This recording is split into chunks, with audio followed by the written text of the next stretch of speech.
Hello and welcome to my kitchen. In this video, I'm going to show you how to make Matar Paneer, which is peas and an Indian cheese. And in this recipe, I'm going to use my homemade paneer. And if you don't know how to make paneer at home, then make sure you check out my video on that. It's very, very easy, and homemade paneer just tastes so much better. So let's get cooking. Now in this recipe, I'm using about half of my block of paneer. So I'm going to use about 200 grams of paneer. And the first thing to do is to cut it up into chunks. And my chunks are about 2 centimeters or just less than an inch square. You can make them bigger or smaller if you prefer, but that's the size that I'm using. Now, some people fry their paneer before using it in their curries or dishes, but I find that it spatters so much and it's actually quite dangerous. Plus, it's a lot of frying going on. So my mother-in-law gave me this tip to make sure that the paneer is very soft. What you do is you get some hot water, so not completely boiling, but like fairly hot water, and you soak your paneer chunks in the hot water for about 15 to 20 minutes. And that really helps to soften them up. As my paneer is homemade and it's already quite soft, what I'm going to do is I'm just going to leave it as it is, and I'm going to add it to my curry. I will not be frying it before I add it to the curry. But if you really want to fry it, go ahead. Next, I'm taking a medium onion and I'm going to peel and then blend this up in my blender. And I'm taking a 400 gram tin of plum tomatoes, and I'm going to blend this up also to make it smooth. Once my onion is blended, I'm going to start cooking. So I've got a fairly shallow pan here, and I'm going to start heating up my pan on a medium heat, the number 5. And I'm going to add 4 tablespoons of melted ghee to the pan. And ghee just tastes absolutely delicious in this recipe. You can add a little bit less if you like. And to the ghee, I'm going to add 2 small cinnamon sticks and let them sizzle. Once the cinnamon is sizzling for a few seconds, I'm going to add some Garam Masala. And this is so that we don't have to pick out the whole spices. Then we're going to add our pureed onion.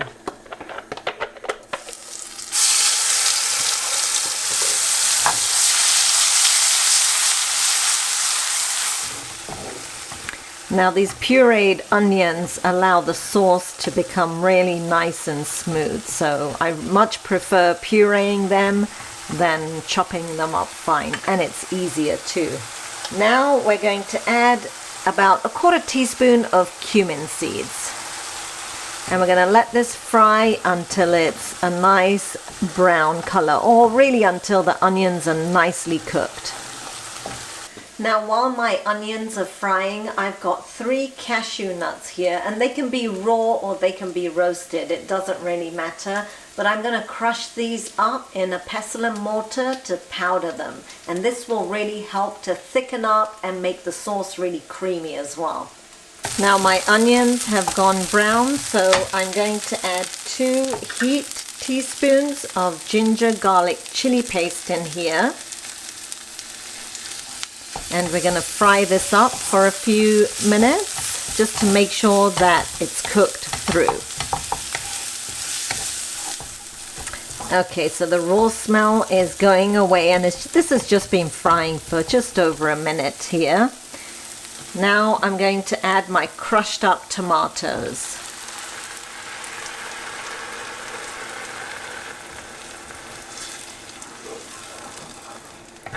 To this, I'm going to add a 1/4 teaspoon of turmeric powder, a 1/4 teaspoon of red chili powder, and you can make it more spicy if you like, 1 teaspoon of Coriander-Cumin Powder, and 1 teaspoon of salt. And I'm also going to add my crushed up cashew nut powder.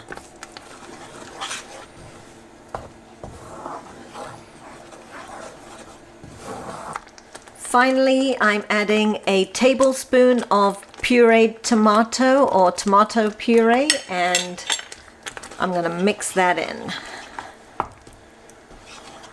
Then we're going to cover it and let it simmer for a good few minutes until the oil starts to come on top.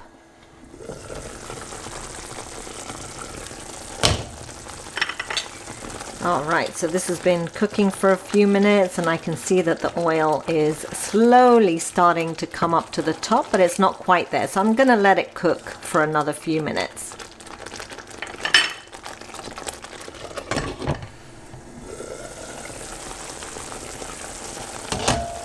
So this is looking good and it smells really nice. So what I'm going to do now is I'm going to add my paneer cubes in here.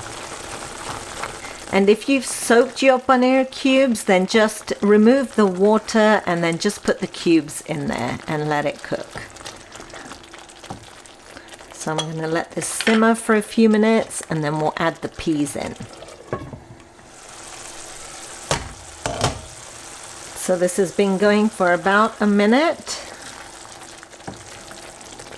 And you can see how with the cashew nuts, the sauce really thickens up. So we will be adding some water in here as well. I'm going to let this go and cook for another minute or so. Okay, so that's been cooking for an additional minute, and now I'm going to add my peas in. So I'm adding about 1 cup, a good cupful of frozen peas, and these are petite peas. You can add more or less depending on how much you like peas. I really like peas, so I add plenty in here. So this has come together really nicely, and I love the contrast of the green and the red. I love that. And you can see that my paneer is really nice and soft. It's so nice and soft. And yours should be too if you made it at home, or if you didn't make it at home and you just soaked it in some hot water. It should be nice and soft. I'm going to add a little bit of hot water in here.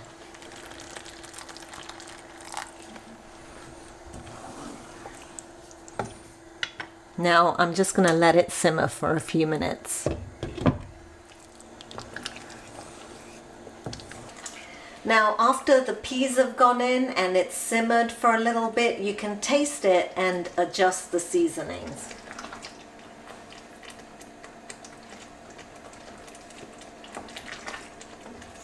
It's good, but I think it needs a little bit more heat and a touch more salt.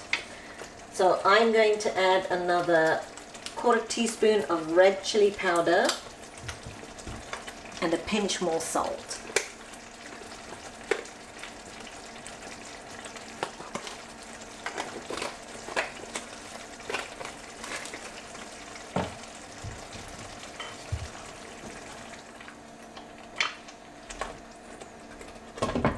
Now, anytime you add any additional spices to your curry after tasting it, make sure you let it simmer for a good few minutes. And the curry is done, so I'm going to turn off the heat and just garnish it with a pinch of Garam Masala. And that looks and smells amazing. So there you have it. That's how I make Matar Paneer at home, and our delicious dinner is already ready in no time at all.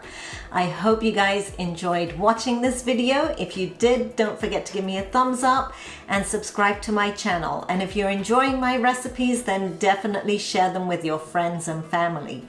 And don't forget to check out my video on how to make paneer at home. I'll see you all soon for some more cooking inspiration.